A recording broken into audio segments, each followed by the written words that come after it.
Welcome to Hassle-Free RE, the show where we share tips, tricks, and stories from the short-term rental industry and business alike. Hosted by Dave Menapace and Will Van Wickler. They'll help you navigate the exciting and ever-evolving world of short-term rentals. Whether you're a seasoned host or just starting out, they've got something just for you. In each episode, they'll bring you insider insights, expert advice, and real-life stories from hosts and industry professionals who have been through it all. They'll cover everything from maximizing your rental income and profits to creating unforgettable guest experiences and handling unexpected day-to-day challenges with ease. Are you ready to discover the secrets to running a successful short-term rental business without the hassle? Then let's get started. This is Hassle-Free RE.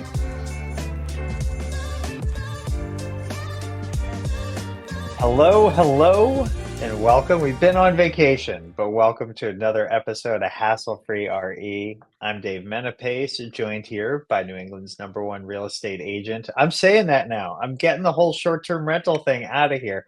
The man has hit 50 transactions, and it's May 1st.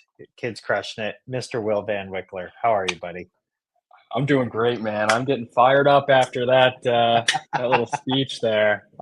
Doing awesome, man. It's good to see you. It's good to be back. We had a really busy spurt there, but this is like the best part of my week. So we're back here and I love just staying busy. How are things with you? I love it. Things are great. Yeah, I was just thinking maybe we call this season 3. We're in season 3 after that little break. But no, man, things are awesome. We just sold our old primary house, which is a really fun experience just because we did a pretty extensive renovation on that house and super excited for it to go to a great owner, be a good steward of the neighborhood. We're gearing up for summer, man. So at the time of recording, it's May 1st of 2025 right now. We're getting ready to do some really cool renovations to our house in Cape Cod, throw a hot tub in, secure another 50 grand in rental revenue in the off season because of that hot tub. It's been really fun to get concepts that you and I have known about for years and years and years in a lot of these mountain markets and starting to apply them into the beach markets and seeing this massive return on what seemingly ends up being a pretty small investment where years ago, we used to never think things like hot tub and Cape Cod.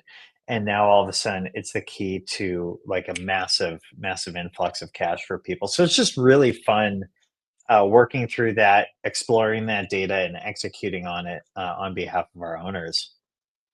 Yeah, I mean, went from like not even supplying sheets to putting hot tubs in. Like that market has totally changed just since I've known you. I mean, you told me that people didn't supply sheets. I was like, wow. And now look at how far the market's come. There's probably 10,000 rentals on Cape Cod where you still have to bring your own sheets and your own shampoo and your own coffee. It's literally an envelope for you to go and make yours for a week. It's the funniest thing. So yeah, a lot of the big box property managers, that's how they roll. And so there's an industry down there for sheet rental. It's really weird, bring your own or rent your own. It's really funny. And so, things are hot on that front. I don't know about you, but real estate in Massachusetts is flying. If you have a good product, it's kind of the same thing between sales and rentals. Which we've been saying for years, if you have a really good product, people are going to want it. But I have noticed, and I think everybody's noticed, given the climate of the economy and what's happening in the world right now, people are not going to spend more than they need to or more than they want to. It's just ain't happening right now. So I'm really seeing it's not like the top 1%, it's more like the top 0.5%. 100% agree. It's a price war and a beauty contest. And I've been saying this, probably said it 100 times in the last 30 days. I say it on listing appointments. I say it to buyer's agents. I say it to everybody because it's true. They want the best product at the best price. And just because you think your house is better or buyers don't care. They're going off square footage and price. And it's the same in the rental market. You got to be the best. You got to be priced the best. You got to have the best product. You got to have the best review. The divide has just gotten so much larger now than it ever has in the past, where something will sit just because it's $5,000 overpriced, right? People won't even look at it. And that's what I'm seeing right now in the sales market, where a lot of places it's a buyer's market. Does it mean I'm not still investing? No, I'm still looking for deals. I just did a deal with our guest coming on here. We are actively acquiring property and actively selling it. You got to be on your game, like more than ever. I love it. I love it. Well, with that, let's not make him wait any longer. Would you like to introduce our guest today? Yeah, we're going to bring on Matt Welch, who has a really cool story. He has officially retired from his W-2 as a full-time real estate investor now, champion in the sales industry himself, and just an all-around cool guy with a cool story that I had the pleasure of working with and meeting through a real estate client of mine. So without further ado, Matt, welcome to the show. Thanks for having me. It's an honor. I appreciate it. It's our pleasure. Awesome. Thanks for joining us, man. So, Matt, why don't you kind of take us back to pre-retirement? But why don't you share with Will, me, and the listeners what first got you into real estate? Yeah, I'll start with I'm hardly calling my new life retirement or post-retirement or whatever it might be. But my venture into it might be similar to many people these days, right? I've always kind of been in it, was in it, but didn't really know I was in it. I started with graduated from college and moved to Maine. I'm originally from Massachusetts, Dave. So everything you talk about from Cape Cod to where you live now or where you're selling is very familiar with me. I was very familiar with renting down in Cape Cod for weeks in the summertime, bringing our own sheets. And now to be on this side of it, doing short-term rentals, it's like totally different. So interesting enough, I talked to my parents about it. It's like, this is a different approach to vacation and traveling. So when you were doing the intro, it was really bringing me back. But yeah, I grew up in Massachusetts. I went to college in Massachusetts, and much like some people that are in college, I had no clue what I wanted to do. I had no path really. I just really enjoyed being in school, meeting people, and I had an advisor that basically was like, how about an internship with a brewery or a live brewery? I'm like, yes, let's do it. That sounds awesome. It sounds exactly what I'm, maybe enjoying in school right now, but I'll go do it. And they just said, well, make a short list of where you'd move to. And me and my roommate at the time both put Maine on the list, not top of the list, but he had some roots in Maine. So that's where we went. And when we went there, I just kind of fell in love with the actual state. I really, really enjoyed it here. And now growing a family here, I'm so glad I chose where I'm at. But it all kind of started with finding a place to live. And once I found a place to live, I found a roommate to rent with. And my wheels started turning in a way. I didn't really know I was in real estate. I just kind of owned a home and I was renting a room. But in theory, it was a lot of fun and I got the benefits from it. And so one thing led to another, and I started to try to grow my own portfolio. And then 10 plus years down the line, got into short-term rentals and now started a short-term rental company, co-host company, and was able to leave my W-2 to do that. But I grew up for 20 plus years in the CPG industry, so consumer packaged goods, mostly on the beverage side, and then worked with a few food manufacturers or food companies as well, just marketing and sales within that industry. So I've always been tied to it, but just a different path than many, I guess. I like it. Will, how did you and Matt end up getting connected? Because I know that you guys are both working on a bunch of stuff sort of locally. Where did that connection come in? It's a great question. That's like my favorite part about it's top 5 of like why I love my job is the people you meet. And I was working with this client of mine, Steve Kierstead, on an acquisition or actually helping him sell a property. And I just really enjoyed talking to this guy. I'm like, oh, he's into short-term rentals. He knows about what we're doing. And he kept talking about like his partner. And I'm like, who the heck is this like elusive creature? This partner, Matt, who signs DocuSigns right away. I'm like, man, this guy's on it. And it's a cool story because we actually just wrapped up our first project together. And I couldn't sell poor Steve's condo on the top floor of this building because these 2 units below were condemned. And fast forward, I think we talked about the story on here a couple weeks ago. He's like, hey, I want to loop in Matt. He's my business partner on this, and I think he can bring a lot of value. So I'm like, okay, great. I trust Steve. Let's talk to this Matt guy. Matt and I just hit it off. I mean, listening to his story, listening to his experiences, and he's just passionate about real estate. So that's how we met, was actually through a client, and we actually just completed a fix and flip together. And then he was telling me that all the co-hosting stuff he did. I'm like, we've got to get you on the show, talking about real estate, how you got out of your career, your rat race W-2, and how you're growing your portfolio. So met him through a real estate client and met him through a listing, which is very unique. That is amazing. So Matt, what got you interested in short-term rentals? Because obviously it's a lot different than long-term rentals and, commercial and some of the different areas.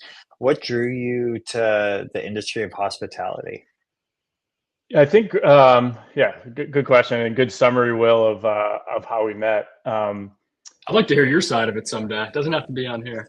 I'm just kidding. I'll give you the cliff notes of the one. It's not too far different, but you two might not know this, but obviously you throw out a lot of free content out there, both on buying, selling, but also short-term rentals. So before you knew me, I certainly knew about both of you, Steve as well. Steve was my friend, then business partner, now brother-in-law. So we are our that's so sisters. Cool. I met him a few years living in Maine, and we kind of just hit it off. We were both in the same industry, loved sales, just kind of got along great. And we happened to be on a booze cruise, boat ride type thing with all of our friends. And we just chit chatting about like investing and how we both wanted to do a family. One thing led to another. Like 2 weeks later, we were putting offers in together on a 2-family. So it kind of, real estate is something we've always talked about. We've always owned properties together. And then to flip into short-term rentals, we did that for a decade, right? We managed long-term rentals for the most part. And we wanted to try something different. We heard about short-term rentals. We didn't really know what the outcome was going to be. We really didn't run the numbers like we run them today, but we dove in, and it proved to be a worthwhile investment. Where the hospitality side comes in is we came from the beverage industry, right? So we work with a lot of hotels. We work with a lot of restaurants, just entrepreneurs that are always trying to scale up what they're providing to the customer. So our background was always like, how do you not intertwine the two, right? And we just felt like if we were going to do a co-hosting company, we brought another partner in who comes from an engineering background, really construction-based things, who was also in short-term rentals prior to us, with owning some cabins, where he's provided a really, really cool experience for guests, as well as some really unique art-focused, beautiful stays in Portland. Again, the three of us talked for probably a year about like, how would we do this all together? We're all doing it. Why not do it under one roof? We could, share administrative costs, but also we all have other, we're all pulled in various different directions. Like if you need guest coverage because you're away with your wife and your kids, like allow me to do it, allow Steve to do it, allow Tyler to do it. So It just kind of worked out. We talked about it for a year, and then we realized, like, why don't we manage all of our own under one roof? And if we venture into co-hosting for others, it'll have an owner's mindset. Like, that's the really focus we wanted to put on this, was managing people's properties as if we owned them ourselves. So owning a good portion of our overall portfolio has always been a goal and will be a goal of ours. And then adding, unique guest experiences over time will also be a goal of ours. I love that. I 100% agree with you. In my journey of managing properties, I've always found being able to point at our own properties and also try things out on our properties, right?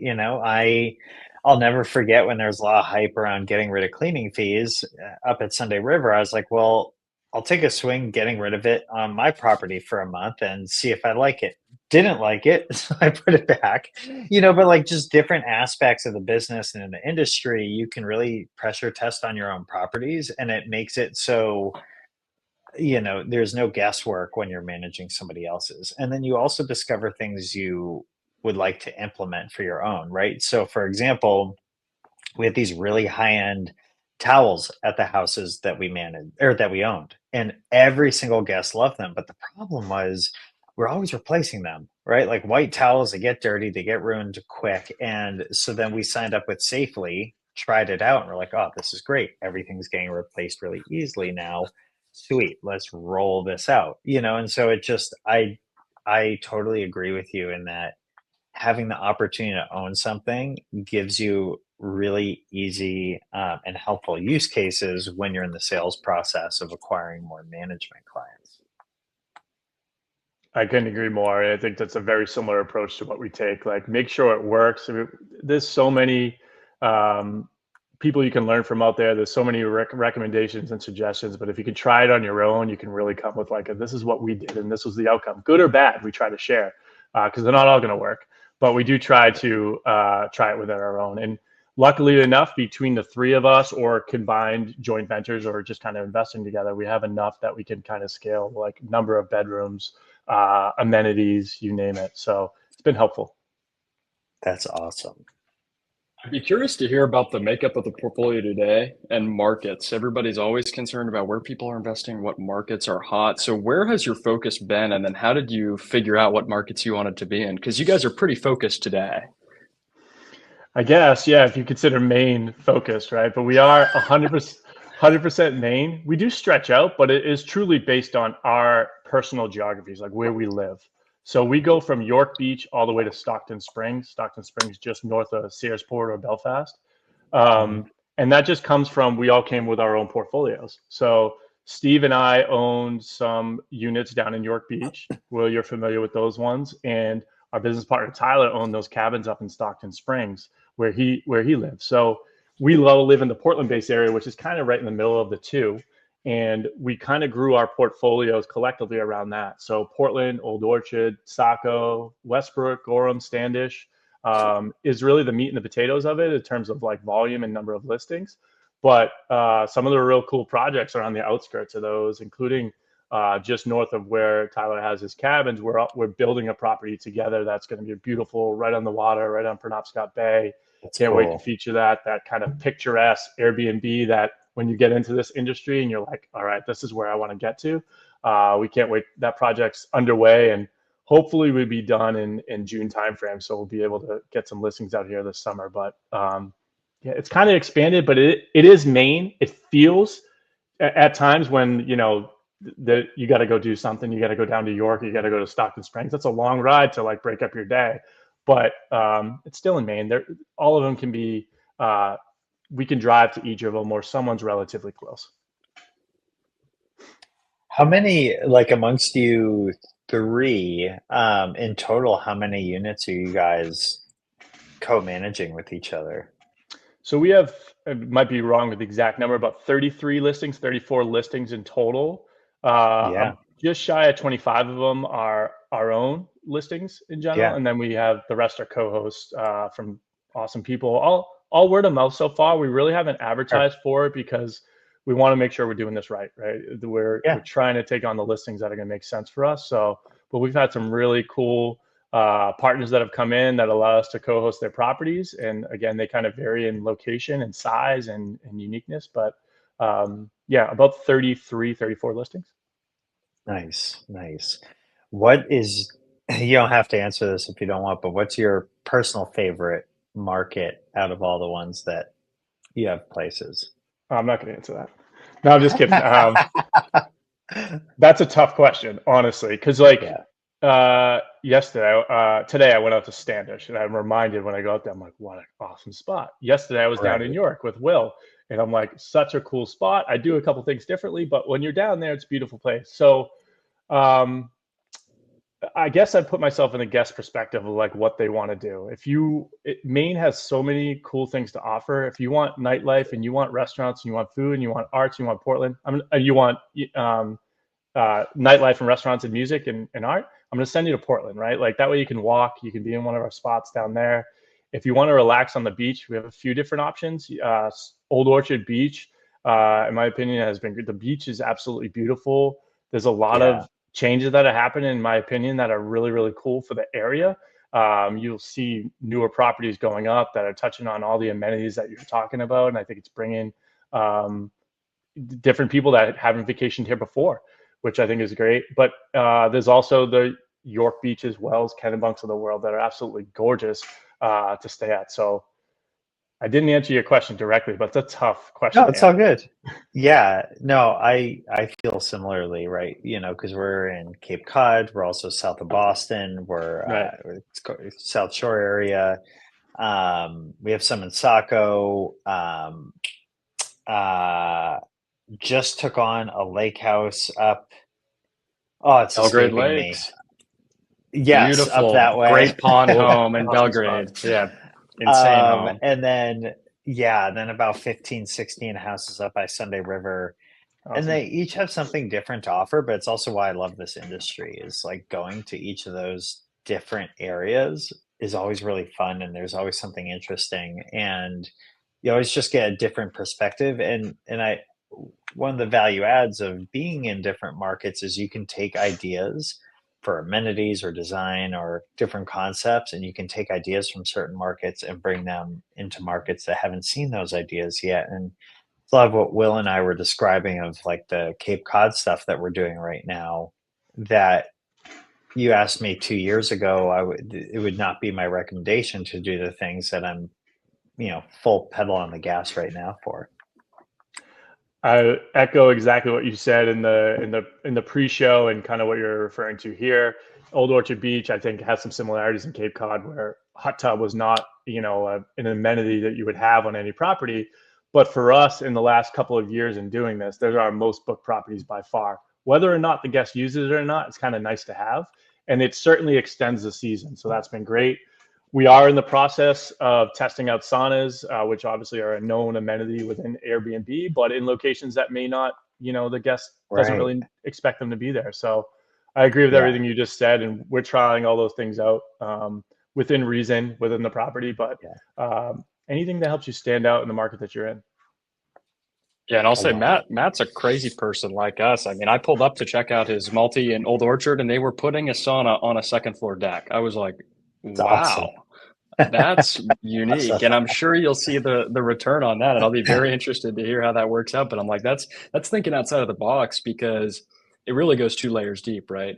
A, it's probably one of 5 saunas in the market. B, it's on a deck. It has that like wow factor. So it's really just thinking ahead of the markets, which I think you probably got the idea from seeing it somewhere else. So it's always being aware and not just getting complacent.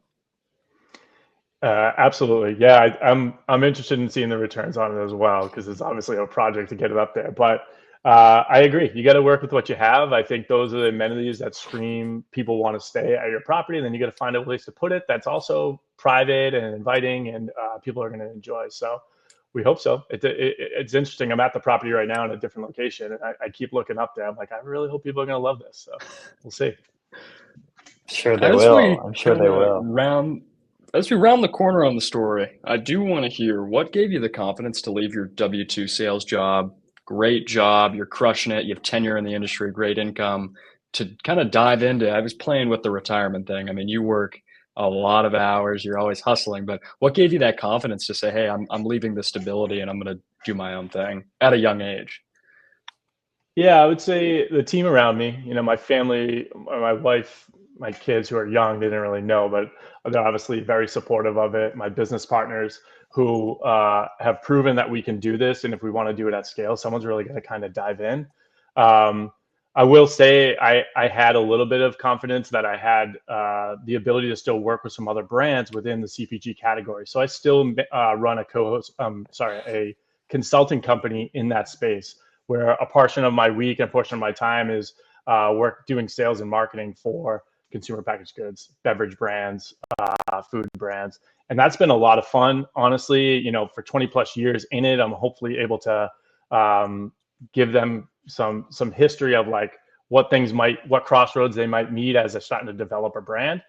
So I still have that to work within, right? And while I'm really trying to grow our portfolio and our business that we're trying to do. So my confidence was, trust me, it wasn't an easy decision by any means, but the people around me really gave me the confidence that the time is now to do it. And if you're going to do it, dive right in. We'll support you in doing it.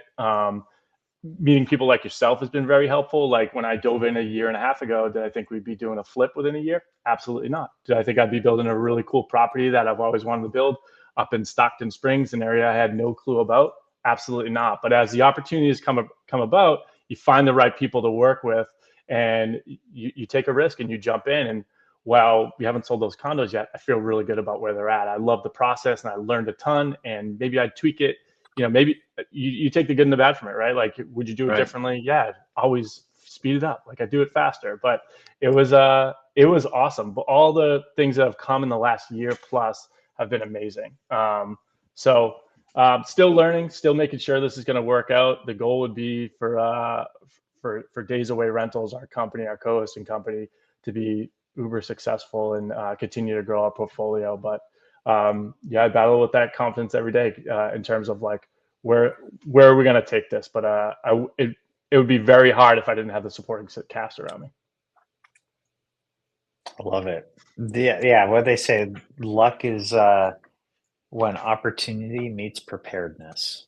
So, and I'll also say a miracle is only a gap in your own awareness, right? But you keep trying these new things and you keep hanging around with people that are going to support you and extending beyond what your current limit is, with whether it's investing or like business or whatever.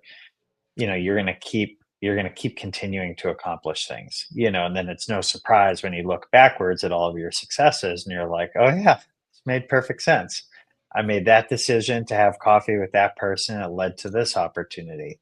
I invested some time in getting to nurture this relationship, and then this opportunity came from it. So it never makes sense when you're going forward. It always makes sense when you look backwards, though.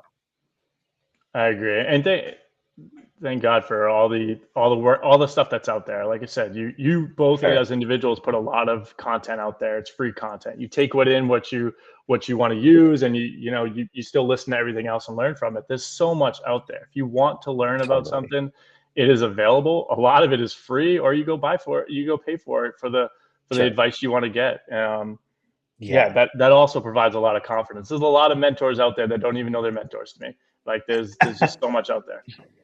No, it's true. It is totally true.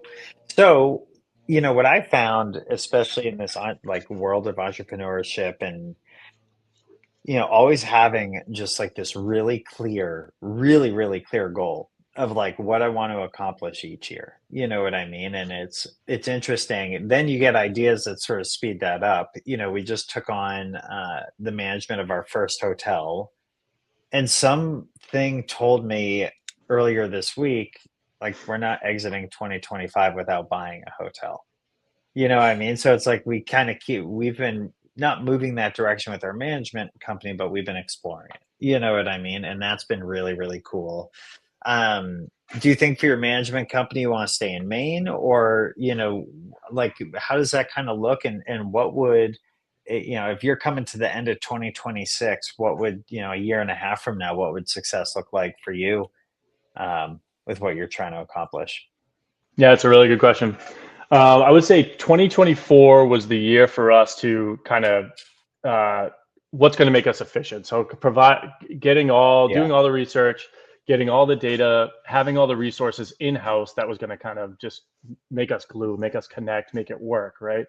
2025 is the year of adding team members to help do that, so that we can all do what we're really good at. Like I said, we all come with various different backgrounds, the 3 owners, and we should be using our strengths and weaknesses in the appropriate fashion, and then hiring support team members to really run some of that day-to-day stuff that could bog us down at moments, where we could be growing the portfolio, where we could upgrading amenities, where we can be working with other real estate owners that we hope to co-host their properties on, helping them improve their properties and getting the most out of them. So 2025, I think, would be adding to the team to help make this even more efficiently, make this more efficient company. In 2026, I would, you're leading us down the path here, would be to grow outside of Maine. Definitely. There are so many, like I described of Maine, there's so many different experiences for vacation rentals, on the water, in the mountains, on a river, on a lake, on the ocean, just downtown, really, really cool cities that are up and coming. That is consistent across New Hampshire, Vermont, Massachusetts, Rhode Island, and so on. And in past careers, I covered all those states, right? I was on the road constantly, either flying or driving everywhere. So I got really familiar with them. And what they have to offer as a guest or vacationer or just tourist in general. So I would love to start to manage and possibly own some other properties outside of Maine.